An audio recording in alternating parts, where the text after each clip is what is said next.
Good morning, everybody. We're carrying on with this thing that isn't a speed run. Got very, very lucky yesterday. Got through by the skin of my teeth after what appeared to be a mouse lick by my opponent that he didn't wish to retract. So we're going normal Kruger repertoire now. We've got a 1302 Mas Bagos from Indonesia, isn't it? It's not telling me. Okay. In fact, it seemed... Oh, no, there we go. Right, we've got the centre game. So this opponent might be a Danish player. After I take, they push another pawn. That is probably the more common. Another move is queen takes d4, which you can just meet with knight c6 with tempo. Now, if they do play the Danish, I'm going to play queen e7, which is as a Danish player myself is very uncommon. But the point is that we're pinning this pawn on the king. Okay, so we have the queen out. Out she comes. Now my opponent's probably seen this position a million times. I have not. Because this is not anything I've played as white. It's a bit reminiscent of the Scandinavian. You know, when you're putting your queen out into the board, walking straight into a tempo gaining attack by the knight. Okay, and back goes the queen. So very similar to the Scandi. Okay, so now what do we do? Got heaps and heaps of time on the clock. So it's the opening phase of the game. I want to get my pieces out to the board. I think bishop c5 looks very reasonable. Starting to target f7. So, you know, in general, moving the king's bishop is a fine move. And out she comes again. Well, golly McGosh. Now the first thing that I notice is knight e5 defends the f7 pawn, which by the way is not severely threatened right now, and comes with tempo. There's no pawn that can do a pawn fork here. It's another tempo gaining move. I might push d6, defending both pieces. I can't see a problem with that. Another idea is knight f6 and then bringing this bishop out, but I can't do that because my pawn's in the way. So decisions. Here, and they push the pawn, I've got knight takes e5. Another idea is queen f6. Essentially kind of pinning this queen to the defense of this pawn because she can't move, because then I have queen takes there. And that is a developing move. That is an inferior developing move. This is taking a break from development and playing tactically. And the question is which is best, because you see, if you play a non-developing move, but it comes with tempo, then you've used the turn, your opponent's used the turn, we go back to wherever we were. This is also an idea, actually, attacking the queen and c2, and it's protected on that square.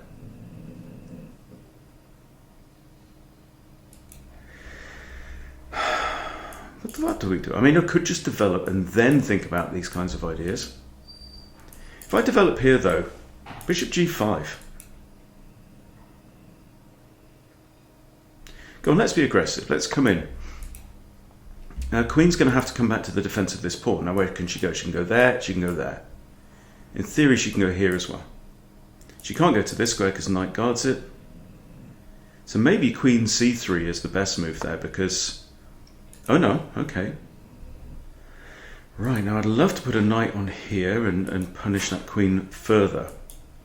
That isn't playable. I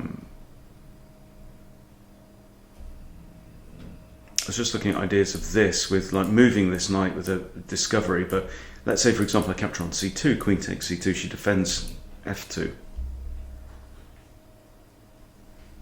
I think maybe it's just time for like a quiet move like d6. I want to get this bishop out at some point. It defends the bishop, which was previously undefended. Huh. Well, can't I just take that pawn? Okay, pause if you wish. I think I can just take this pawn because it comes with check. Actually, for some reason, in my bewildered state, I imagined that the queen could take the bishop, and then I had a royal fork Okay, that was a bit silly, wasn't it? Okay, I'm clearly not running on all cylinders at this point. I'm going to come back, recapture with that. And what situation are we going to be in? I'm going to be essentially a pawn down. My opponent will have lost 2 pawns and a lot of time. Now how can I defend this knight? I can't really defend it other than a5. Attacking the queen. Okay, well that's a no-brainer because that was a fork on king and knight. Okay, so White's played a trick on me, which I walked into because I'm a doofus. But they've got their queen out on the board, right? They are not ready to castle. They are behind in development. It's a wide open board. It's a hunty kind of board. Okay. If you take here, that's fine by me, right? This is never going to get into a closed position. So bishops rule. This knight is now pinned. I could put the question to the bishop if I want to. Okay, I have an attack on the queen. I have another attack on the queen. I have an attack on the bishop. Lots of ideas here.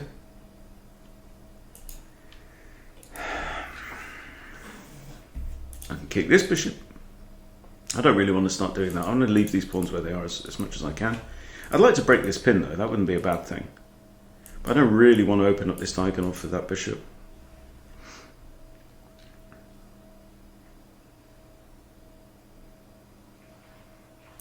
This puts my knight on an unprotected square, and also I'm not really threatening that either. Let's just kick the queen. Let's just give her a tickle and see where she wants to go. She can't go there, or stay there or there actually. So she's going backwards somehow. That lady. Off she goes, defending the bishop. Makes sense to centralize the knight.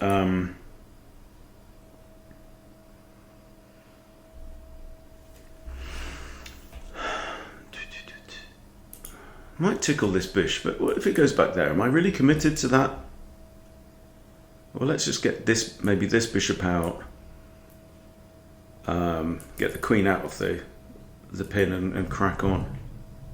So where does the bishop want to go? 2 candidates.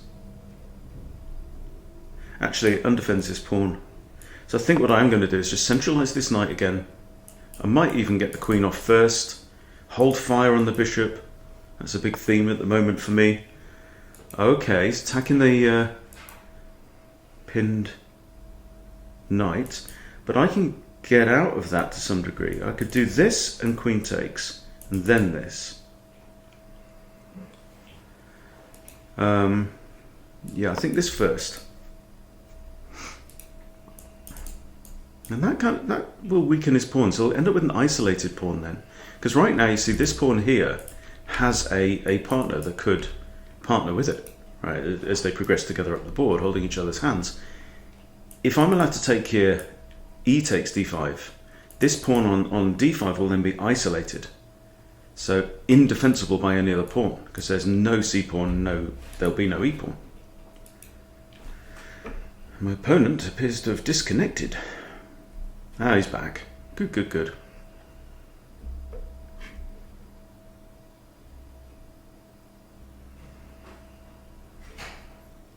So I hope these videos are useful for you guys, because I find it really useful just watching a player stronger than myself, a few hundred points stronger or several hundred points stronger.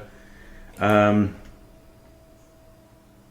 I'm going to take out this knight, and I'll tell you for why. This is a strong knight. This one is not so strong. Yes, technically I'm a pawn down, but this is also a weakening. Now the isolated pawn is slight liability. Now we do have now a barrage here, which I need to take care of. So I'm now going to eliminate the bishop as well. Open up the middle of the board. Queen has to take. I have a rook check if I want it. My queen is somewhat hampered by the advance of f6. So surely you're going to take there, right? Or do I just check with the queen, actually? I could check with the queen and then I've got access to this diagonal. That might be better, you know. This bishop wants to fly out with purpose. All right, Skylar, don't worry. We'll go on a walk in a bit. Expecting that. There we go. How about this now? Even if he castles, I have that. Okay. Now that was done very quickly, wasn't it? So defended square because of this move, right? I'm hitting the queen. This is a skewer, and I'm also targeting the knight behind it. And then, if the queen moves, the knight shall be targeted twice by queen and bishop, which I think is material losing. I can't see a way out of it. I mean, sack the queen for a check? No.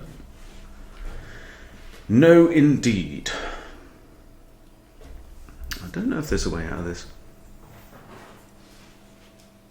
My opponent played that move in 2.1 seconds. Dude's got 14 minutes. How many games have we all lost by playing a move in 1 second, 2 seconds, when we've got minutes on the clock? We've got nearly a quarter of an hour on his clock. He can think about this stuff. All right, I'm kind of inclined to take with the queen here and try and trade the queens off. So I'm actually going to be 2 pawns up, B and C, notice. If I do this, he's going to do that. All right, so I'm going for broke now. I'm going to just try and do what it takes to win the game. Pawn hangs. Didn't see that.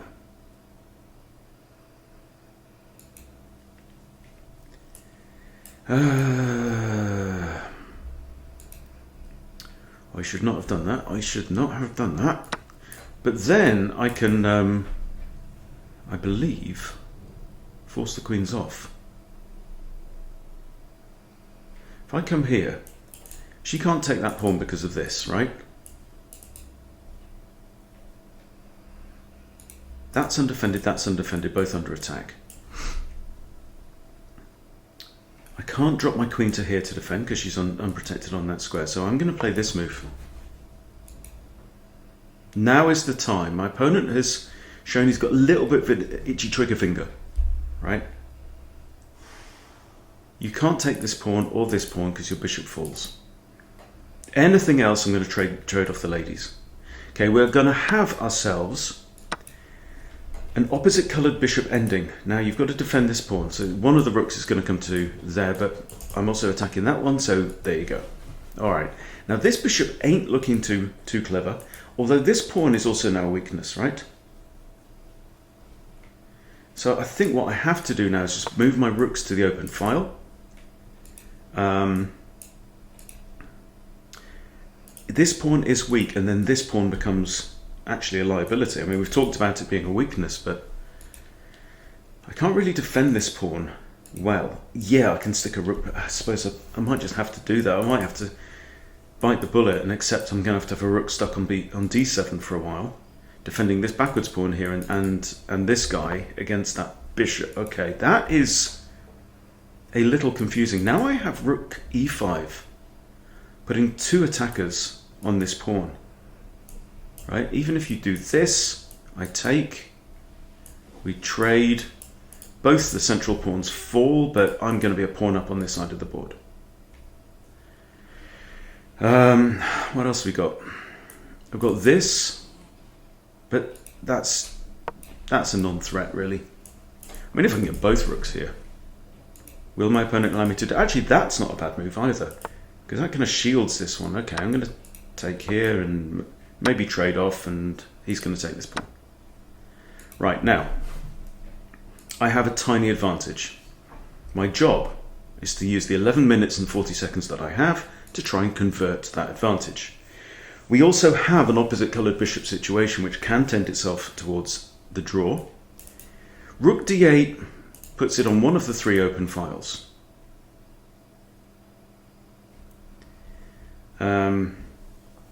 And here it's really important just to kind of try and evaluate your spatial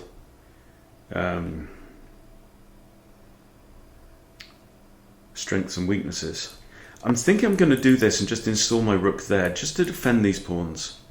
Then my job is going to be to activate my king a little bit start to push these pawns up, particularly start to push these pawns up when it's safe to do so. And try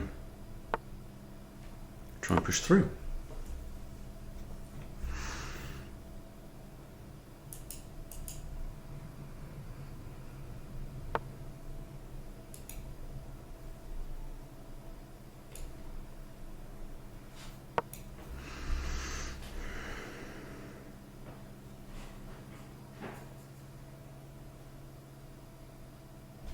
Notice my opponent's got his king on the opposite coloured square complex to my bishop.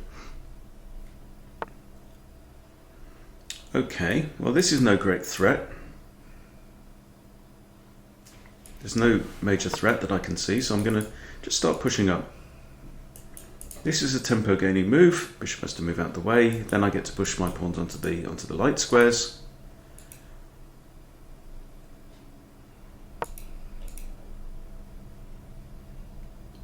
Does he want to go here so he can put his rook there? I don't really see a huge value in that. I can push, maybe think about getting these pawns onto light squares as well. But that just hangs the bishop, yes? There's nothing, there's no check by the rook, that's the only check, and nah. Okay, I can defend. And now we're just winning. You hang in there. Your opponent will screw up. Most of the time. Because we are human.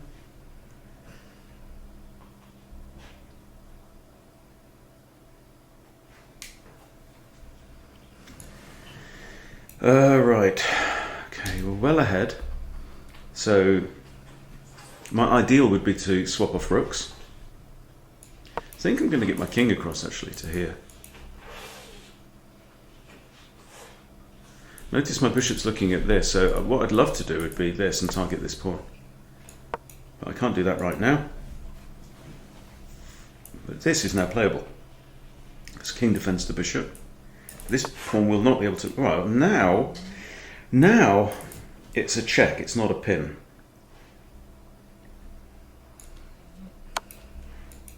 And notice that my king's rather safe because my rook is also on the d file. King goes, okay, wow.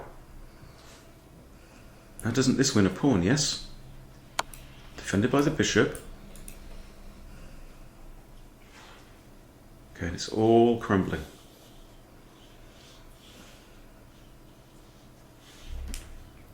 You've got to really got to slow down. I can't say how many comments I've had on videos of people saying, you know, your opponent did something stupid on move 4. Yeah, people do things stupid on move 4 and 5 and 6 and 7 and so on.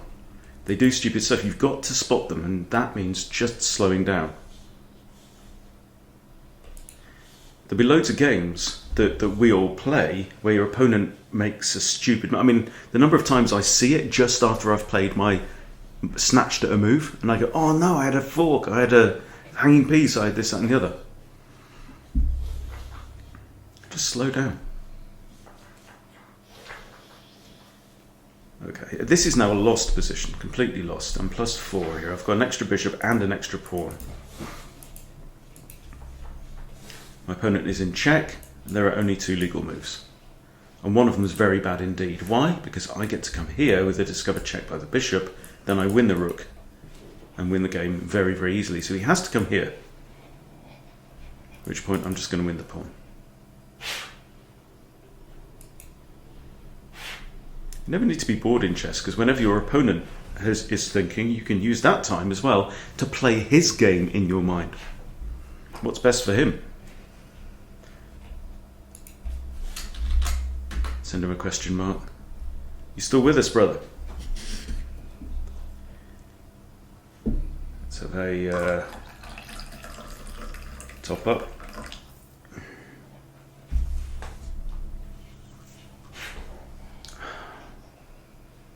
This is one of the silliest things that people... There's literally only 2 legal moves and one of them's awful. Right?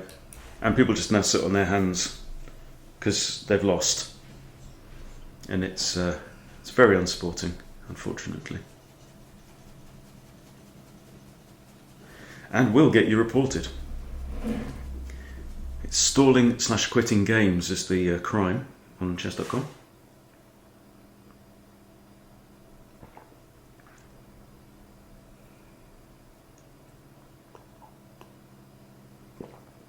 And again, that move by my opponent there was only 8 seconds. So he's now got himself into a losing position with like 12 minutes on the clock. Very common. I've also got 12 minutes on the clock, but I'm in a winning position, so don't count.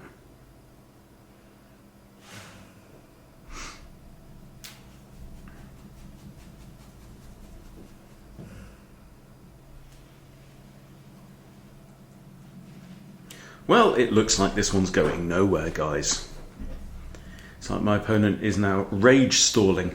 Is that a thing? When they're... I don't know. I mean, don't be upset with me. Why spoil my day because you made mistakes?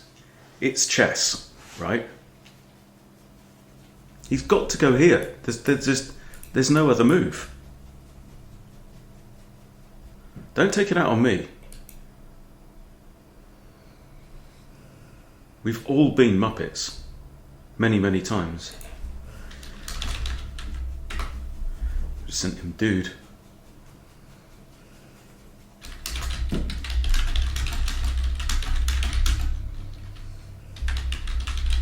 Gonna have to report you for unsporting play.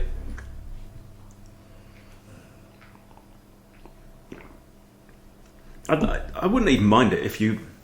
And I floated an idea in a video a few weeks ago, because when I used to play Gran Turismo online, you had like your skill rating, but you also had a sportsmanship rating, which showed how many times did you bump into your opponents, push them into a wall, push them off the track, stuff like that. And the cleaner you drove, the higher your sportsmanship rating would go. E, D, C, D, A, and then S for like super clean, squeaky clean. And so what would happen is that the S drivers would tend to compete against each other, and the A drivers would tend, so people of similar skill and similar sporting. So if you were a complete hooligan, you'd be driving against other hooligans, which wouldn't be so much fun. And then trying to drive clean in those is tricky. But the cleaner that you drove, you could improve your rating over time. And I really think that chess.com should do something similar for sportsmanship. How frequently do you get reported for stalling and this, that, and the other, or for cheating? Even if there's no, even if like the normal anti-cheating checks don't prove that you've cheated, if 1 in 20 of your opponents goes, I don't know, suspicion, right? Then it's smoke without fire, but it, could happen. I think that the human that feeling factor sometimes in a game is not that inaccurate. To say, my opponent found an extremely cunning move in 5 seconds, right? When they've made other mistakes elsewhere or whatever, is sometimes you just get a feel for it. But yeah, I mean, someone like this who's just stalled for 4 minutes. He should be made to play other people who have a similar attitude to sportsmanship. Unless it's just, an accident, he's had to run out because dog got run over in the road or something like that, who knows. But then you can remove the things. It's called the Gaussian mean, I think, something like that. You take away the top 5% and the bottom 5%, and then you get the average of what's left, like the middle 90. Or the top 10% and bottom 10%. Then you average out the rest, and that's how you do things like reviews and stuff on Amazon.com. But this is terrible. This is very bad indeed. Very bad play for my opponent.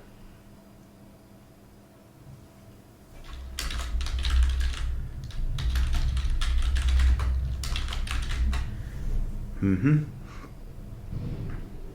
it's also wasting your time. So. Anyway, while he's dicking about, let's go back to the start. Okay, so this is the centre game accepted. Right, so the Danish gambit proceeds with c3 from white. So they want you to take the pawn, and then they may even go for the full Danish and bring out their bishop, offering a third pawn. But then you get bishop here, and that's very, very dangerous and difficult to manage by black. That's not what we had in the game. We had the queen coming out. Now my money is on this being fairly equal right now, but we will see. Now queen goes all the way back, as is a common move in the Scandinavian. So the Scandinavian is here, here. Pawn takes, black's queen comes out. Then the most common move here is knight c6, and the queen can come back to d1. So this is almost like a mirror image of that. Difference being the white has a pawn out on the board here. Okay, so I've got a knight out. So I am actually up in development. Now I've got two pieces out. So you've got to say that black is a little better. And out comes the queen again. 1, 2, 3 queen moves. Now I don't know if this is best. It's definitely unprincipled, but it is a tempo gaining move. Now queen comes here. I simply prepare to develop. They push, and this is for some reason I thought the queen could take the bishop, and then I'd have a royal fork, in fact a family fork. Yeah, but that's just early morning. Can't even talk bloody English. Early morning muppetry from me. Okay, so here I decided to save the knight rather than the bishop. Reason was I could win the pawn back with tempo, I guess. I guess I could have saved the bishop, but what do? If I go there, I have to move my bishop again. I could have gone here, although then queen can take the knight. Because actually this pawn is technically pinned right now. Yeah. So shaky start by yours truly.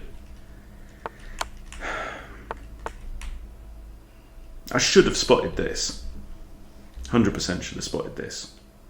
And I can just drop the bishop back. You know, still lined up with f2, always nice. Queen can come out, a couple of angles to attack f2. You know, he's weakened this already, he's weakened this pawn. So yeah, I think that's what I probably should have done there. So how can it hang? How can he not play a move in nearly 8 minutes and it not give me abandonment? I do not know. See, I think it's got to be a dubious opening, that, right? Let's go onto Lichess and have a look at the what is it? Tools analysis board. So it's e4, e5, d4. I'm gonna launch Stockfish, and we're gonna put on the book. Not set to master's database. We'll set it to 1400 to 1800 on Lichess. So, you know, improving player level. Okay, we take, and now queen takes. Queen takes is the second most common move, but already here is 49% win rate for black. So queen takes is poor. Knight c6 is most common and most winning. And let's put on some lines. All 5 lines. Okay. So knight f6 and knight c6, like in the Scandi actually, you know, the move that comes with tempo against the queen is not necessarily superior to the other knight, but knight c6 is played a lot of the time. And then queen d1 is the most common move, and black's winning now. Okay. Now it just says knight f6, develop the knight, bishop c5, bishop and d6, which I think is the move I played. How are we doing here? No, he's down to 3 minutes. Yeah. So I don't know. I think, and I can't even see tricks and traps for white here. I just don't get the point of this at all. And if you're going to play the centre game, go for the Danish gambit, you know, because it's a whole load of fun. I've got best move. I don't want best move arrow. You know? And then again, if they take here, take. And now this bishop, notice, is tied down to g7. If he ever comes out, bang goes the pawn and the rook that can't move behind it. You can bring your queen out here, you can bring your queen out here, threatening f7. Another general idea is just bring out the knight in castles. This queen will very often come to one of these squares to defend this pawn, in which case your knight is going to fly out, try and come into d5. It's all good. Have we won yet? No, we've still got 2 minutes.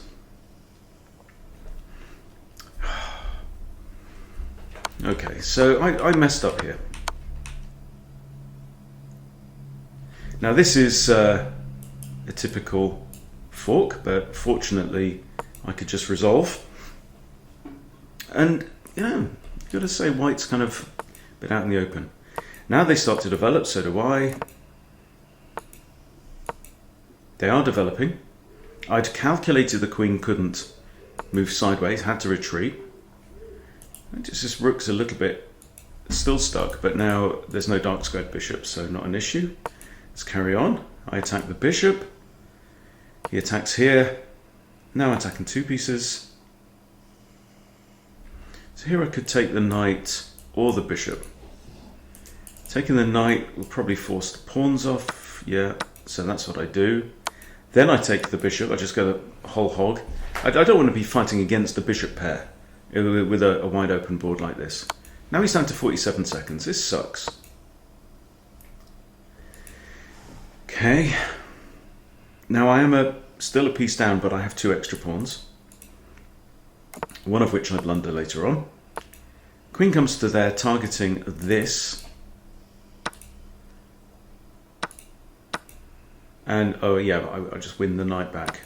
So there we go. So yeah, pawn goes down, but I've won my piece back, and this forces the queens off the board, just simplifying everything. And this is really the key area now, these two isolated pawns that we have here. Okay, opponent's got 12 seconds, and I'm definitely reporting and blocking him. Don't want to waste any more time with the likes of Mas Bagos on this series, do we? But yeah, reasonable position now. Okay, there we go. No, my opponent was not a good sport. Yes, he's getting reported. Stalling, quitting games, and blocked. Goodbye. Okay, well let's grab the PGN and go and analyse. And here we are on the analysis board. We'll see what the machine thinks. Is it a fan of this game? Have we got 70 accuracies? Well, it gave me 83, so I'm quite pleased with that, even though I did shoot myself in the face at one point. Okay, so here, this is interesting. There's a serious missed opportunity for us. Okay, so we go through. We'll check out the eval. So here it's already slightly in black's favour. Yeah, and it says inaccurate. That's also inaccurate. Okay, just try and tempt the pawn forwards now. Yeah, that's okay. It's an okay move. Best move again. Just develop. You know. And this is not, the computer here isn't talking based on principles. The computer here is talking based on hard, just brute force calculation. And that wasn't better. Interesting. Whoa. See, one of the things I liked about that is it's defending my bishop. Haha, okay. And then that's my blunder. Yeah, okay, so this. And yeah, white is here winning. It's winning.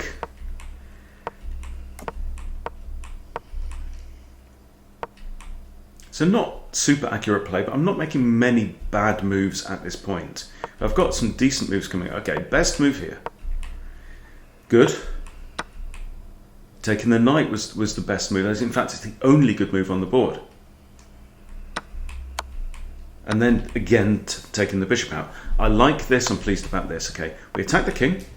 They block. Now, anytime you block a check, you're putting your piece in an absolute pin. So you've got to be jolly careful about that. And really, my opponent should have smelled a rat when I played this. They really, I mean, it's not hard to say, well, why did black play that move? And spotting that this pawn is out of its blocks here, and of course that's a blunder. Okay, here queen takes is best, excellent, and that's actually a mistake. And here, guys, is where I clearly missed something. So the move that I played was to come back with the queen and try and trade off, but there's something far stronger apparently. The question is, what was it? The answer is, I don't know.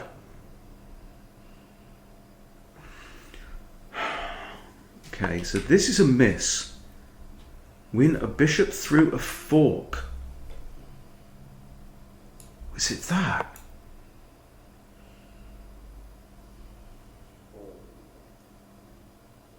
I mean, there's no other real kind of. I mean, this is actually a double attack. It's not a fork. It's no Queen E4. What? Queen E4 here. Okay, but still attacking the rook, attacking the bishop, attacking that. Yeah, they play bishop G3. This is interesting. Then I just win the rook.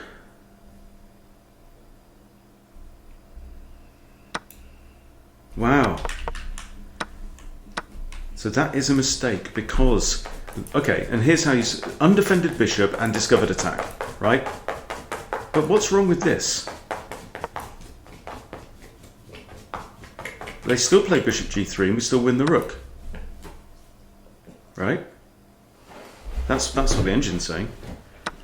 But somehow having the queen on this square is better than having the queen on this square. The bishop G3 takes, rook takes. I guess I just win the pawn after that. I win the pawn and defend this. Okay. Good. Well, there you go. There's a double attack. I missed it because I'm not all that awake at this point in time. But again, it's chess, you know. It's about getting the job done. And then in the end game, of course, you know, we got down to, we traded off the queens. I thought that was okay. It's saying just get the other rook onto the other open file instead. But I win the pawn. We trade ski. He gets that pawn. Right, now the two troublesome pawns are off the board and we just focus on this. Now it's only a tiny improvement here, tiny advantage here for black. But tiny advantages are still advantages, okay. It's less than half a pawn in my favour actually. Which is interesting because I'm whole pawn up. So there must be something about my position that the engine doesn't actually like. Okay. Saying just push up. Yeah, I just didn't like that on principle. I mean, maybe putting your pawn here, you know, just taking a square away from my bishop, but moving it, I don't know, from a dark square to a dark square, opening, I don't know. Okay, then that is actually, so this is actually a serious mistake, right? They're saying we should have played rook c1, hitting the bishop. That's a mistake because of this. Now, I'm actually putting my pawns here on the same colour square as my opponent's bishop. So I've got 4 of my 5 pawns are on dark squares now. And what that's doing is it's cutting out, and then he just blunders the bishop. Oh, I should have taken the pawn right there. Why didn't I do that? Because I'm a doofus, innit?